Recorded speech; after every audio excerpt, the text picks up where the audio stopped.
National conference को जम्मू से बड़ा झटका लगा है। एनसी जम्मू के सूबाई सदर देवेंद्र सिंह राणा और एक सीनियर लीडर सुरजीत सिंह सलातिया ने पार्टी को खैराबाद कह दिया है।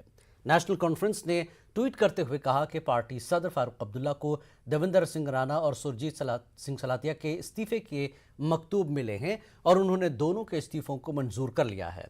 देवेंद्र सिंह ने कहा कि वो जम्मू के लोगों के मफादात के तहफ़्फ़ुज़ के लिए किसी भी हद तक जा सकते हैं। राणा और सलातिया दिल्ली पहुंच गए हैं। दोनों लीडरान कल बीजेपी में शामिल हो सकते हैं। राणा नगरोटा से 2 मरतबा एमएलसी और 1 मरतबा एमएलए रह चुके हैं।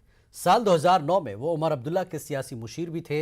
इसी दौरान नेशनल कॉन्फ्रेंस ने 16 अक्टूबर को बाज़ाब्ता इंतखाब होने तक पार्टी के सीनियर लीडर एडवोकेट रतन लाल गुप्ता को जम्मू का सूबाई सदर मुकर्रर किया है।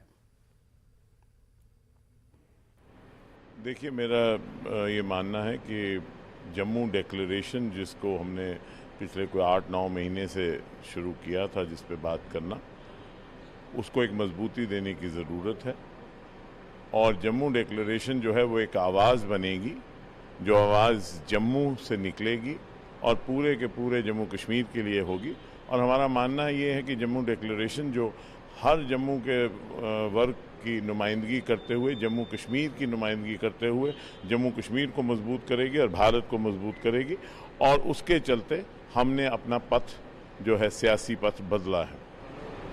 क्या लगता है सर कि क्या आप अपने पार्टी में रह के ये सारी चीज़ें नहीं कर पा रहे? मैं इसके बारे में कोई बात नहीं करना चाहूँगा, लेकिन मैंने और सलातिया साहब ने आज ही ये फैसला किया कि हमने पार्टी की जो प्राइमरी मेंबरशिप है उससे इस्तीफ़ा दिया। आगे आपकी क्या कुछ विचार है? क्या कुछ आगे के जो भी होगा आपको इत्तला हो जाएगी। रिजाइन दे दिया तो ये कयास और भी मजबूत हो जाते हैं कि आप बीजेपी ज्वाइन करने वाले हैं, आप दोनों ही।